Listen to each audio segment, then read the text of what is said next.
Skylanders were a staple of the 2010s. They were the most popular new franchise at the time, and they absolutely exploded in popularity. They had a very strong first 3 years, which then led to a declining final 3 years, until its demise in 2016. How did an industry-changing brand go from billions to a colossal downfall in 6 short years?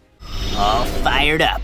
Skylanders are these wacky characters here. They're fun, colorful, and creative. The world was first introduced to them in October of 2011, with the first game titled Skylanders Spyro's Adventure. This game was very different from anything the video game world had seen before. The characters you could play as were real-life toys. When you bought the game, it came in a bundle pack, which included the game itself, a portal, and 3 Skylanders. You would plug the portal, dubbed the Portal of Power, into your console, and then you would place the Skylander of your choosing onto said portal, which would then, quote-unquote, transport them into the game. How it actually works is there is a small little chip called an NFC tag, which stands for Near Field Communication, in every Skylander. The Near Field Communication tag does just what its name says, and communicates via radio waves its near field receiver, that being the portal. From there it reads the information on the Skylander's chip, and uses that data in the game. This chip gave the Skylanders a very cool feature. You could level them up in game, and then use them on another game,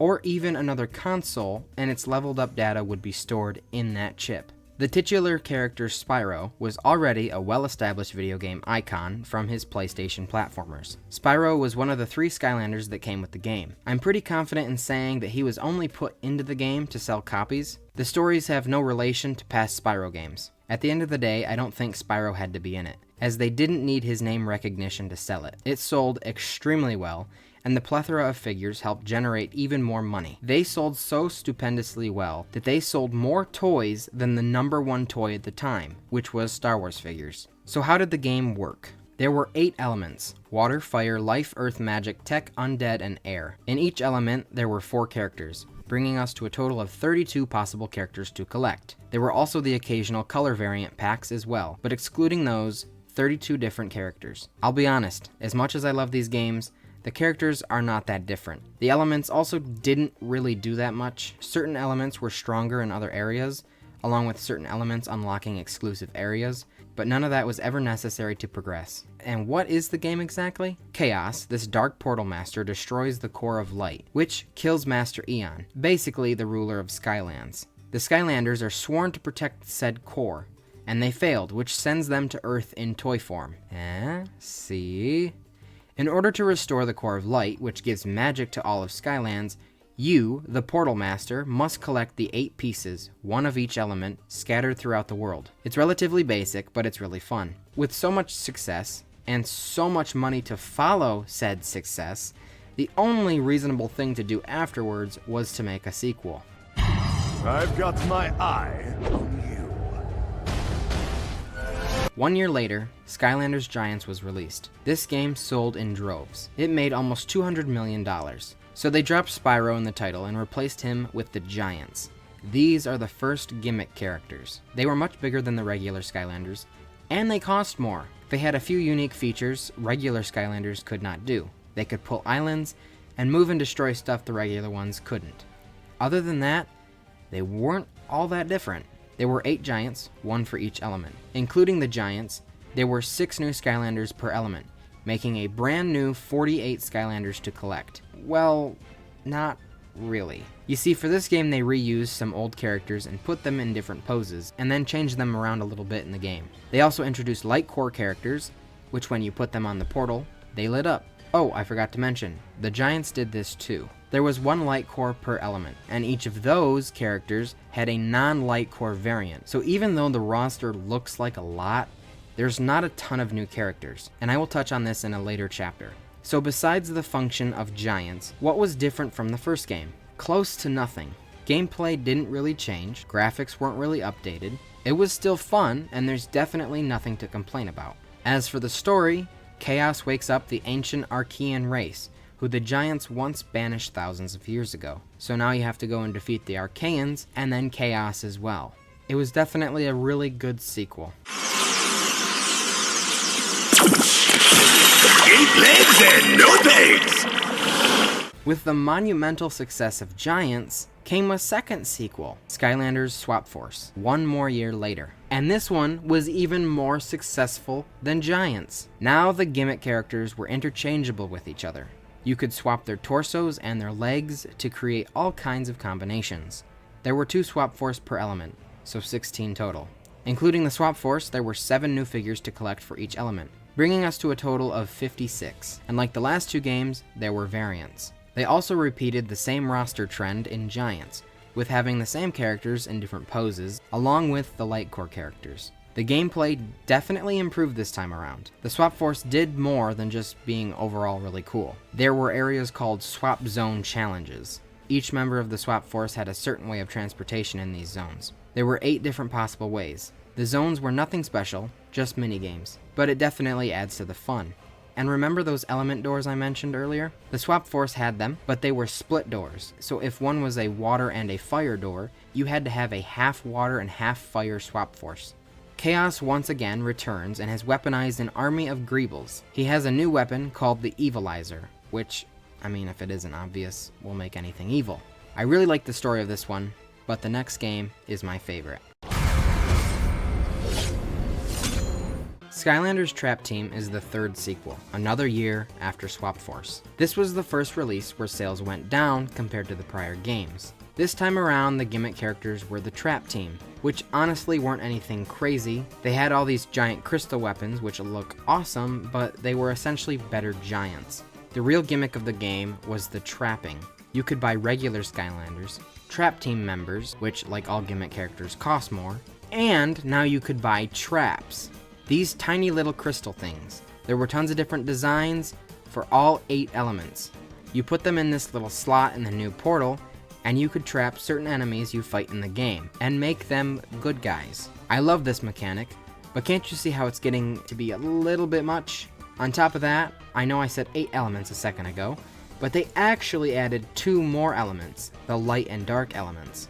The roster of characters begins to get a little weird. 5 of the regular 8 elements has 7 characters to collect, which includes the Trap Team. The other 3 of the regular elements only has 6 to collect, and then there were 2 of each of light and dark. There were also 46 different traps you could get. There were different amounts per element. There was also a Chaos trap that could specifically only trap Chaos. It started to become just a little too much. With how many different things you could collect, people just couldn't afford it all. In this game, Chaos unleashes the Doom Raiders, a team of villains that threaten the Skylands. As you defeat all of these villains and their minions, you can capture all of them, which I absolutely love because I have a crippling need to collect everything I see. This is my favorite game by a lot.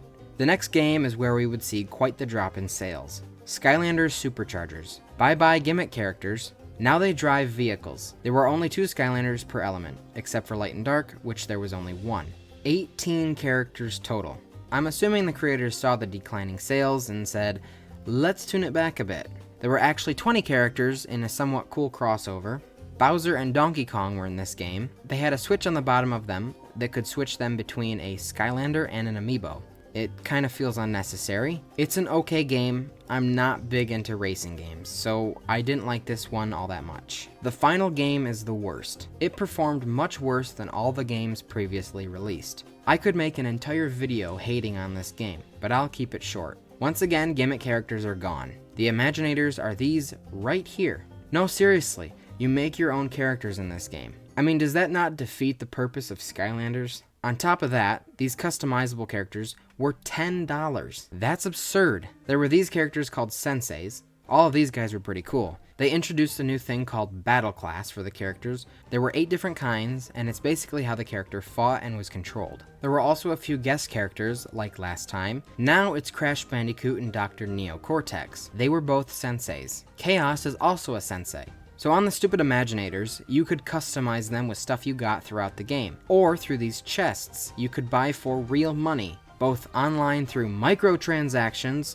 or in little blind bags. They unlocked clothes, weapons, all that kind of stuff. The story is the same thing we've seen now for 6 times. It's becoming bland. This game was disappointing. So disappointing, in fact, that it killed the franchise. I believe even if this game was good, it would have been the last or close to it. You know why? People were sick of Skylanders.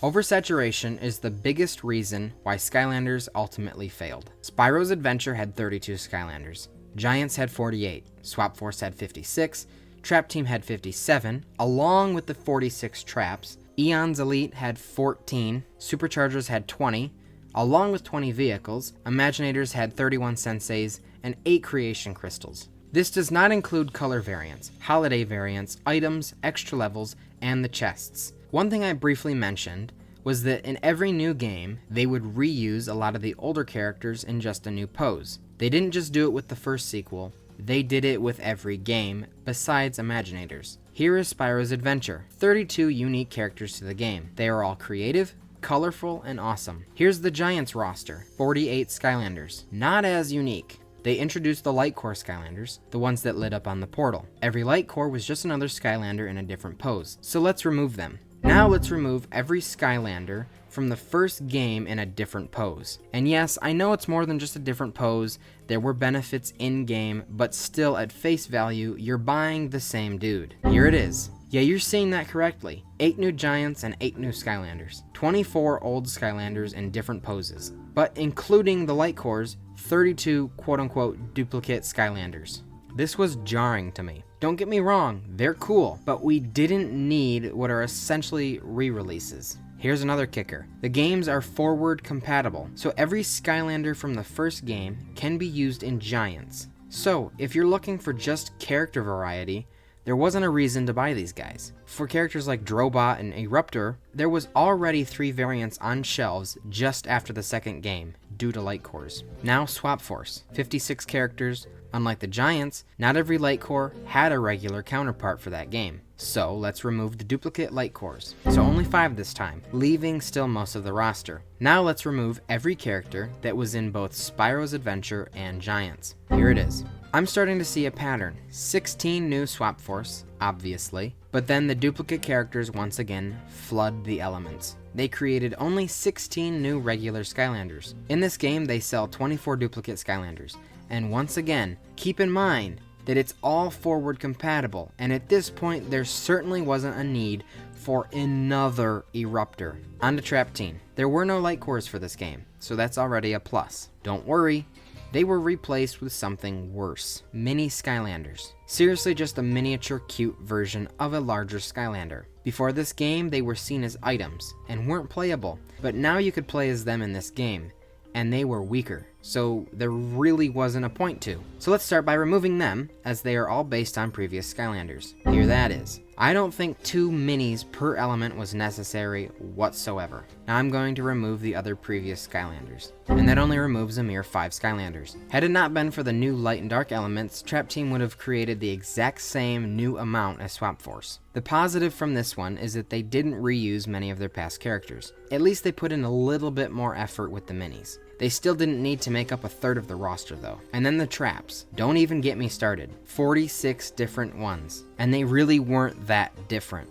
There was a couple different designs, all recolored for the elements. Superchargers are half and half. 1 new character for every element, 1 old character for every element, excluding the light and dark. I have to give them credit though. At least these variants all look very different from their past iterations, as they wear different outfits. Imaginators didn't do a single duplicate character. I'm not going to count this against them because they are super cool, but a handful of the senseis are past villains from Trap Team. But they've never been in figure form before, so it doesn't really count. Imaginators didn't need any more duplicate characters though. My god, if you didn't have a Gill Grunt from a past game that you could use, that's on you. There was only like 12 of them. So not only were the new duplicate characters getting repetitive, but you couldn't afford them even if you wanted to. For the most part, the cores, which are just the regular ones, went for $8, then eventually moving up to $10 as the games went on. When you had the gimmick characters, the Giants, Swap Force, Trap Team, and Senseis, those all went for $15. As they were failing, the stores had a hard time selling them for $1 each. But let's just say, hypothetically, you got all of the Skylanders from every game, also including every trap and 1 of each creation crystal, not including variants. How much would that cost? The final total is slightly skewed because a few of them only came in the starter pack, and that's a little harder to figure. It's somewhere in the $3,000 range. That is so much money for a game. With success comes competition and copycats. For McDonald's, there's Burger King. For Coke, there's Pepsi. For Nickelodeon, there's Cartoon Network. And for Skylanders, there's a lot of them. Skylanders isn't the first Toys to Life brand. UB Funkies is given that title. Webkins are also one of the first, those just typically aren't categorized as Toys to Life. Skylanders were the first big ones though. They released in 2011, and after their massive success came Disney Infinity in 2013. Nintendo's Amiibo in 2014, and LEGO Dimensions in 2015. I'm not going to sit and compare them, but Skylanders put these other brands to shame. Disney Infinity sucks. I got the starter pack the same year I got Skylanders Swap Force, which was my first time ever playing Skylanders. I literally got so frustrated because I couldn't figure out what to do. I don't think I ever played it again. It's restrictive. You can't play as Monsters Inc. characters in the Toy Story levels, which kind of defeats the point of buying other characters. Amiibo. I have voiced my disdain for these in past videos. Firstly, they weren't meant for a game. I'd call them display figures with a bonus costume in a game. There was potential to be had, but they completely failed. But I completely agree with the display factor. They're awesome for that. And LEGO Dimensions, don't even get me started. Homer Simpson and Chima characters in the same game? They made some pretty cool LEGO minifigs that otherwise wouldn't have been made. That's about it. While all these alternatives may seem like a factor in the downfall of Skylanders, not a single one of them gives Skylanders a run for their money. The oversaturation of 250 figures in a span of 6 short years, with limited variety, led consumers, fans, and parents all a little fed up of these elemental freaks. Nobody needed a 12th Gilgrunt. Consumers weren't buying. Retailers no longer wanted to dedicate an entire shelf section to figures no one bought. With 3 competing brands, which was further saturating the market and causing each other all to fail, led Skylanders and the entire Toys to Life genre straight into the ground. There's quite a dedicated fan base still around, eagerly awaiting a new sequel that may never come. Could a Toys to Life game even work in today's climate, where everything is about microtransactions? Kids today are willing to pay a couple bucks for a Fortnite skin, something completely intangible. But are they willing to buy a $10 toy that also serves as a new character in their game? I mean, I don't know. I'm not one of them. My guess is no. The most recent Skylander release was the Netflix show Skylanders Academy, which released its 3rd and final season in 2018. Since then, nothing. I think a new game is possible, but the thing that made it Skylanders, the toys that is, would be missing. It's truly astonishing how Skylanders can go from being one of the most successful video game franchises with over $3 billion in sales to absolute zero in a span of 6 years. Thanks for watching this video. Make sure you subscribe for more amazing content like this.